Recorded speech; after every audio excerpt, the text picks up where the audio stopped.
Welcome to another episode of Realms of the Otherworld, Episode 8, The Winchester Mansion. The Winchester Mansion in San Jose, California, is known for being one of the most eclectic houses in the world, and also as one of the most haunted. The massive jigsaw puzzle-like Victorian house spreads over a huge area that was once a farm. Gardens, sculptures, and immaculate lawns surround it. Inside, ornate fixtures and lavish decorations abound. Come and take a look and hear the story of the famous Winchester Mansion. Originally known as Yonda Villa, the modestly sized farmhouse was purchased by Sarah Winchester in 1884. Sarah Winchester was originally from New Haven, Connecticut. She was born in 1939 as Sarah Lockwood Pardee. In 1862, she married William Wirt Winchester, the son of Oliver Winchester of the Winchester Repeating Arms Company.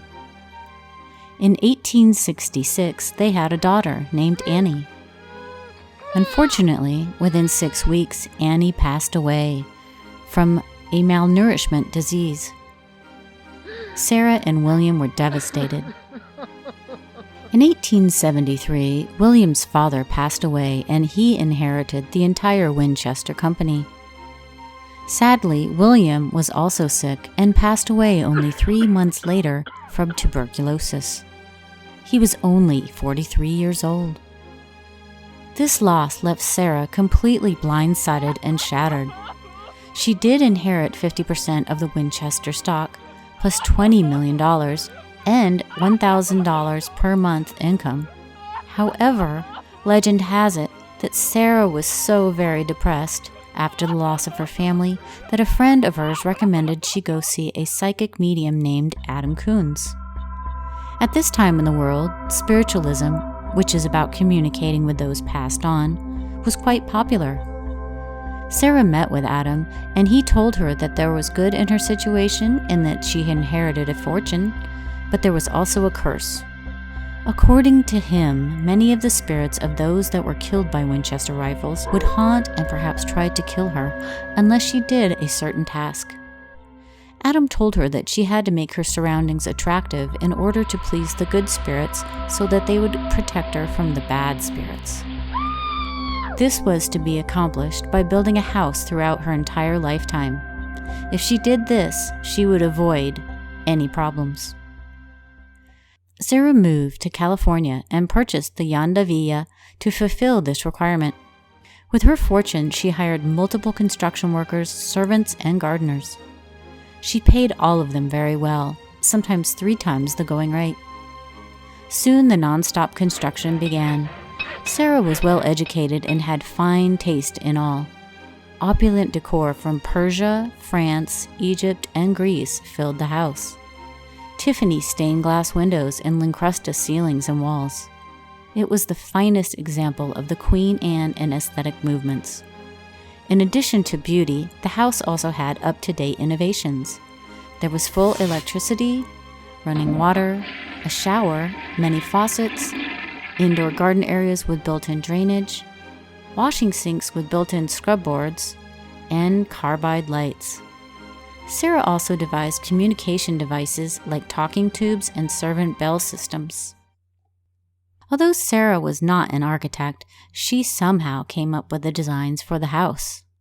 It is said that at 2 a.m. every evening, the property bell would ring and Sarah would visit her seance room to convene with the good spirits for instructions on building of the house.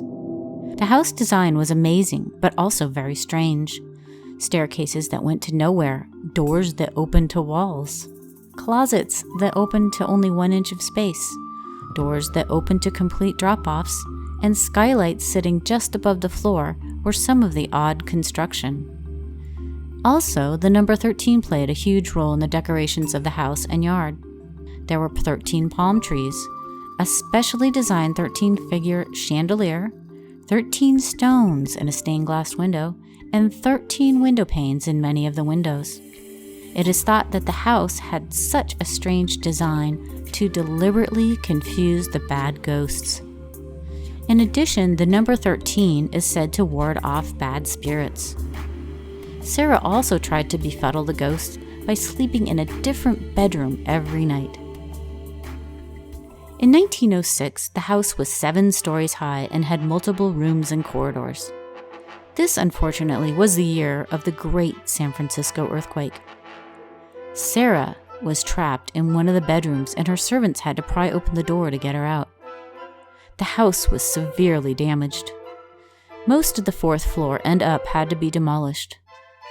Luckily, Sarah had designed a floating foundation for the house, so the house fared better than others. After the earthquake, Sarah began spreading the construction outward rather than up. It is said that Sarah thought the spirits were telling her that she spent too much money on the front part of the house, so she ordered the front 30 rooms boarded up, including the main entrance and the grand ballroom. At one point, Sarah had to make some modifications to the house because in her old age she developed arthritis. Elevators were installed and staircases were modified to have shorter, tiny, zigzagging steps. All in all, the house ended up having 2,000 doors, 47 fireplaces, 10,000 windows, 17 chimneys, 47 stairways, 6 kitchens, 3 elevators, and 13 bathrooms. Pre-earthquake, there were 500 to 600 rooms built, and 160 remain. There were workshops, garages, a water tower, a greenhouse, and many fruit orchards. On September 5th, 1922, Sarah died from heart failure in the house. Immediately, the construction on the house halted. This was for the first time in 38 years. Sarah's niece, who had lived with her for 15 years in her younger years, inherited the estate. She took what she wanted, and then she had the house auctioned off. An investment company bought the house and leased it to John and Mamie Brown. They had the idea to create a park with a railway, but ended up focusing on house tours for the community. In 1923, the home and grounds were open to the public. Currently, the house is owned by Winchester Investments LLC, representing the descendants of John and Mamie Brown. Many people that have worked and visited the Winchester Mansion claim to have had paranormal experiences. Common occurrences are footsteps, objects being moved, doorknobs rattling and turning, feelings of being watched, feelings of a heavy presence, and sightings of apparitions. Also, disembodied voices and breathing are heard. The sound of nails being removed and dropped to the floor. Organ music playing, icy cold spots are felt, orbs and mists are seen, and tugging of clothes is felt. Sightings of a man in the basement are common. He is seen wearing white overalls, a hat, and has a mustache. People call this spirit Clyde. He was most likely a worker at the house. He is often seen pushing a wheelbarrow. People have reported seeing injured soldiers, cowboys, and gunfighters. Sarah herself has been seen at the mansion. Workers say that they can see an imprint of a person on her bed after newly being made. I myself may have caught a photo of Mrs. Winchester when I visited the mansion in 2005. Here you can see a shadow that seems to be an entity of its own. It seems to resemble a profile of Sarah. Could this be her? It may be, or it may be just a play of shadows and light, but I found it to be very compelling. Paranormal investigators have had some experiences in the house. Possible video was captured of Clyde in the basement by the Ghost Adventures team. They also interviewed one employee that had seen Clyde, and another that saw movement in the sewing room and a rocking chair rocking on its own. The SLS camera caught a figure in the seance room several times during the Ghost Adventures investigation. Moans were heard, there were noises, voices, and a child was seen. These are just some of the experiences at the Winchester Mansion.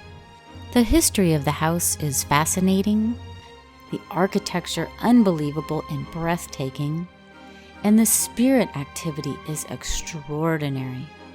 Do you dare take a tour? Information about the house and tours is below. Please hit the subscribe button, ring that notification bell so you don't miss any of my new videos, and share with your friends. Gotta help feed the kitties. Here they are. Aren't they cute?